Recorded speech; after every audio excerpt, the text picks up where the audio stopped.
जाय S-400 पाकिस्ताननि दमखौ बरनजोब्बाय, जाय आकाश missile defence सिस्टेमा चीननि सिनस्रिखौ बुफायनानै दोनबाय। फैगासिनो दङ बिनिबो गेदेर फिफा। DRDOनि फेक्ट्रियाव बेबायदि मा सिक्रेट बारहुंखा बानायगासिनो? बियो दुनियाखौ सोमावग्लुंगोन नामा? बेयाव नर्मेल मिसाइलनिफ्राय लानानै 5000 किल'मिटारसिम बेलिस्टिक मिसाइलसिम बानायजागोन सेवहांगार। भारतनि BMD प्रग्रामाव आमेरिकानि खुफिया रिपर्टआव बेबायदि मा नुजाथिखो? पेन्टागनावबो दावराव जाहैलायनाय। भारतआ बेबायदि मा बुथारग्रा टेक्न'ल'जि दिन्थिखो दुनियानो? पाकिस्तानखौथ' दोनथ'बावदो, फुरा चीनआवहाय जिरायनानै थानाय सुथुरफोरनि थाखायबो महाराजानि मेसेज जागोन। आमेरिका आरो चीनखौथ' दोनथ'बावदो, गावनि लोगो रुसआ भारतनि बेबायदि टेकनिक बानायनायनि सायावहाय सोमोनांबाय। भारतनि बानायनाय डिफेन्स टेक्न'लजिनि गोदान बाथ्रा। लोगोफोर, बियो बे सिस्टेमानो जायखौ लानानै भारतआ दुनियाखौ वार्निं होदों। बिनि फारसे मेगन फिदिंना नायनोबो गोनांथि दाखालामथों, नङाब्ला फिननाया गिथावना जागोन। लोगोफोर, दिनै जोङो रायज्लायनो नागिरदों बेबायदि खबरनि सायाव जायखौ खोनायोब्ला गासैबो हिन्दुस्तानानो थैया गरम जाजोबगोन। मोनसे बेबायदि बुस्थु, मोनसे बेबायदि होथेग्रा वाल गसंजाबनो हागोनना सुथुरफोरनि थाखाय गोब्राब जागोन। आरो बिनि लकार आमेरिकाया गावनो खुफिया रिपर्ट होदों, जायनि उनाव भारतनि टेकनिकनि सायावहाय गरम जाजोबदों। थ' मा बियो भारतनि महा शक्तिशाली बेलिस्टिक मिसाइल डिफेन्स BMD सिस्टेमनि सिक्रेट काहानि, जायनि थाखाय मदिया DRDOखौ बुंदों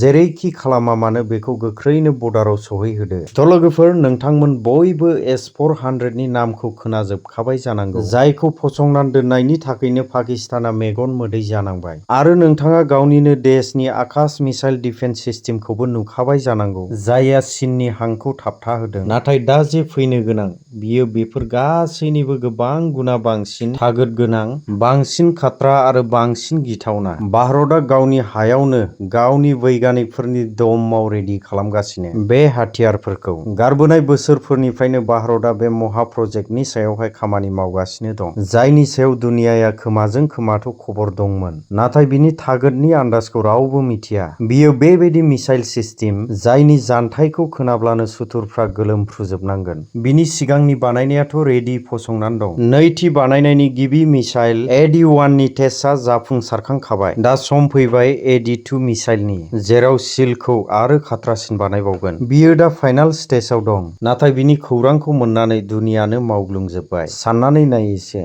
माखासे देशफोरा लाइन लानानै गसंनानै दंसै भारतनि बे मिसाइल डिफेन्स सिस्टेमखौ बायनो थाखाय। थ' फारसेथिं आफ्रिका बायदि हादराव भारतनि हाथियारा सुनामि जानानै दं। आमेरिकायाबो गिबि खेब बेबायदि बाथ्रा बुंबाय, जायखौ खोनायोब्ला नोंनि गोसोआबो रंजाखांगोन। बियो मानिनानै लाबाय जे भारतआ सिरि सिरि बहुद गोख्रैनो बेबायदि डिफेन्स टेक्न'लजि दिहुनबाय, जेराव माखासे मामलायाव आमेरिका सिस्टेमखौबो उनाव गालांबाय। औ नंगौ, नोङो सैथोखौनो खोनादों। ब्रह्मस, आकाश तीर आरो तेजस फाइटार जेटनि उनाव दा भारतआव BMD शील्ड दंसै, जायहा दुनियानि गेदेर गेदेर थागोदफोरनि टेक्न'लजियाव सोंथि एबा निसान लागायहोबाय। निजे रुसआ S-400 आरो S-500 गेदेर मिसाइलफोरनि मालिक, बेबो भारतनि बेबायदि टेकनिकआव लहा मानिना लाबाय। भारतआ बे मामलायावहाय दुनियानि माखासे मिथिसार जानाय देशफोरनिफ्राय सिगांग्रोलांबाय, जायफोरनियाव बेबायदि टेकनिक थानायनि दम दंमोन। आमेरिका थार THAAD आरो पेट्रियट, इजराइलनि आयरन डम आरो रुसनि S-400। भारतनि BMDआ बिसोर गासैखौबो टाक्कार होनो नङा, बरंस बिसिनिफ्राय सिगां ओंखारलांनो दम दङ।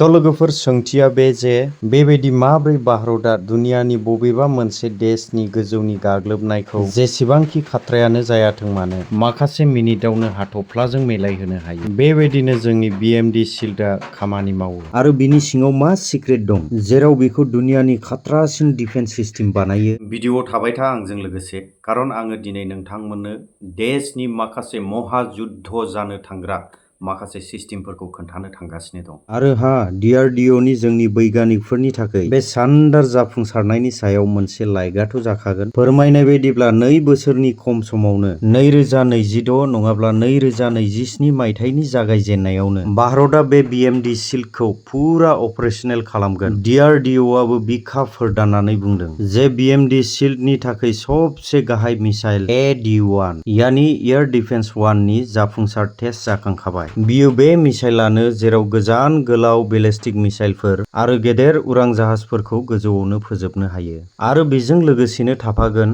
D2 मिसाइल, जेराव शील्डखौ आरोबाव बोलोगोरा बानायबावगोन। जाय दिनाव बे मोननै मिसाइलआ फुरा रेडि फसंनानै दोनजागोन, बे दिननिफ्राय भारतनि रैखाथिनि लेभेलानो आलादा जागोन। जिखि जाया फैनो गोनां खाथ्रा, जेराव नांजाबनाय हादरानो जाथों, गोजानाव थानाय सुथुरफोरानो जाथों, बेखौ भारतनि सिमानि 5000 किल'मिटार गोजानावनो सेवहांगार खालामगोन। औ नंगौ, 5000 किल'मिटार। एसे साननानै नायलाय, बहा S-400 नि 400 किल'मिटारनि रेन्ज आरो बहानिफ्राय बहासिम जोंनि DMD-नि गावख्लायनो हानाय गोहो। बेथ' हर आरो साननि फाराग दं। दा नोंथाङा साननो हागौ, भारतआ बे महा बोलोगोरा हाथियारनि थाखायनो दुनियानि सबसे सिगां ओंखारलांबाय। नाथाय आमेरिका, रुस, चीन, इजराइल बेफोरनियावथ' सिगांनिफ्रायनो बेबायदि सिस्टेमा दंखायो। थ' भारतनि बे टेकनिकआव मानो एसेबां मावग्लुंखो? थ'दो बिदिब्ला गासिखौबो मिथिना लाजोबदिनि। जोङो सिगाङाव रायज्लायदिनि आमेरिकानि बयजोंबो मिथिजानाय थार मिसाइल सिस्टेमनि। बेखौ बेलिस्टिक मिसाइलफोरखौ गावख्लायनो थाखाय बानायनाय जादोंमोन। नाथाय बे सिस्टेमनि क' टेक्न'लजिया बियो गोबाव समनि फुरानासो।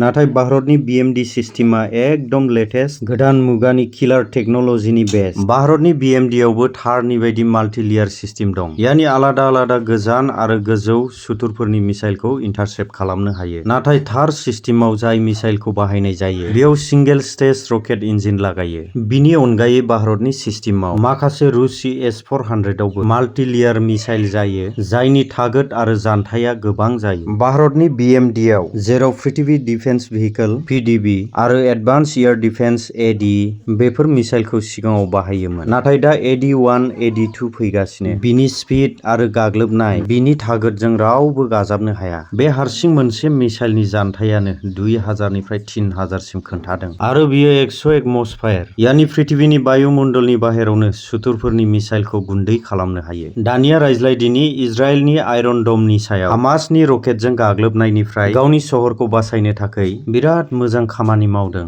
बेयाव जेबो सन्देह गैया। नाथाय बिनि बयनिख्रुइ देरसिन सिमाया जाहैबाय बिनि एक्युरेसि, जेरै खमैबो 90 फिउचार होदों। यानि जुदि 100 ता मिसाइल गावहरोब्ला थ' 90 खौथ' हमथागोन, नाथाय अब्लाबो 10 ताया गोग्लैफैनो हागौ। आरो बियो बांसिनै शर्ट रेन्ज रकेट आरो मर्टारनि हेंथायै खामानि मावो, गेदेर बेलिस्टिक मिसाइलनि हेंथायै नङा। जोंनि भारतनि BMD-आथ' जिखि जाया मिसाइलानो जाथों, जेरै फिसा नङाब्ला गेदेर, क्रुज नङाब्ला बेलिस्टिक मिसाइल, बियो खुनु बासायनो हाया। बिनि एक्युरेसिखौ 99.99% सिम लांनो थांखि दं। लोगोफोर, बयनिख्रुइ देरसिन बाथ्राया बे जे भारतनि BMD-नि फेज 1 आव, जेराव पृथ्वी एयार डिफेन्स (PAD) आरो advance air defence (AD) missile बाहायनाय जादोंमोन, बेबो 2000 किल'मिटार गोजानाव फैनाय जिखि जाया मिसाइलखौ गुन्दै खालामनायाव जाफुंसारनो हायो। बिनिखायनोथ' आमेरिकाया एसे सिगाङाव गावनि रिपर्टआव बुंदों जे भारतआ सिरियै सिक्रेट मेलेमजों मोनसे बेबायदि मिसाइल डिफेन्स टेकनिक बानायबाय, जेराव फैबाय थानाय समफोराव आमेरिका बायदिखौबो दम होनो हागोन। बेफोर गासिबो मामुलि नङा। बियो दुनियानि बयनिख्रुइ थागोद गोनांसिन देशनि सिखार खालामनाय। लोगोफोर, जुदि चीननि बाथ्रा रायज्लायोब्ला, जे चीननि गेदेर एयार डिफेन्स सिस्टेमखौ दुनिया अपारेशन सिन्दुरनि जाथायावनो नुजोबखाबाय,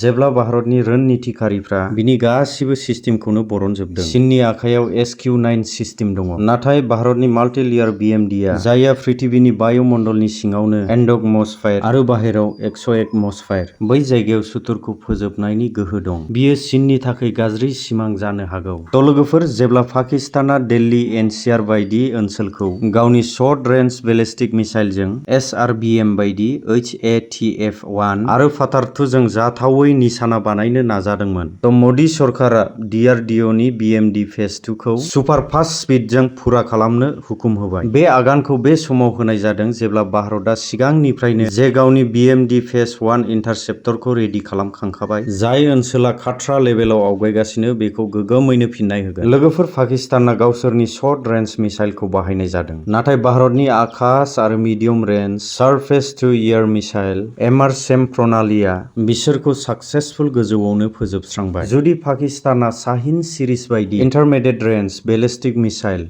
(IRBM) नङाब्ला बिनिफ्रायबो खाट्रासिन medium range ballistic missile (MRBM) खौ बाहाय बाहायोब्लाबो थ' बिनि थाखायबो भारतआ थियारि। BMD फेज 1 प्रणाली जायनि गोहोआ 2000 किल'मिटारसिमनि मिसाइलखौ गावख्लायनो हायो। बेथ' शाहिन बायदि IRBM मिसाइलखौ गोरलैयैनो लाखिनो हायो। नाथाय भारतआ बेसिमावनो थाथ'वाखै। DRDOआ गावनि BMDनि फेज 2 खौ ओरैबायदि गोख्रै डेभेलप खालामगासिनो, बियो गोख्रैनो मोखाङाव फैगोन। थ' लोगोफोर, खौसेयै नाजानायनि गेजेरजों भारतआ गावनि BMD फेज 1 इन्टारसेप्टरखौ एक्टिभेटबो खालामबाय। नाथाय बेखौ बाहायनांलायनायसिम जायाखै। मानो होनोब्ला आकाश आरो एमारसेम सिस्टेमानो पाकिस्ताननि SRBMS खौ गुब्रुसिहोजोबदों। बियो भारतनि एयार डिफेन्स सिस्टेमनि गोथौ आरो बिनि लेयार नोजोर होबाय थानायखौ नुनो मोनो। बेयाव आकाश आरो एमारसेमआ सिगांग्रो रैखाथि होग्रा आरो BMD फेज 1 आ गोजौ आरो गोजान गोलाव मिसाइलनि थाखाय मोनसे बेकआपनि खामानि मावो। नाथाय आसलि गेम चेन्जारआ जागोन BMD फेज 2।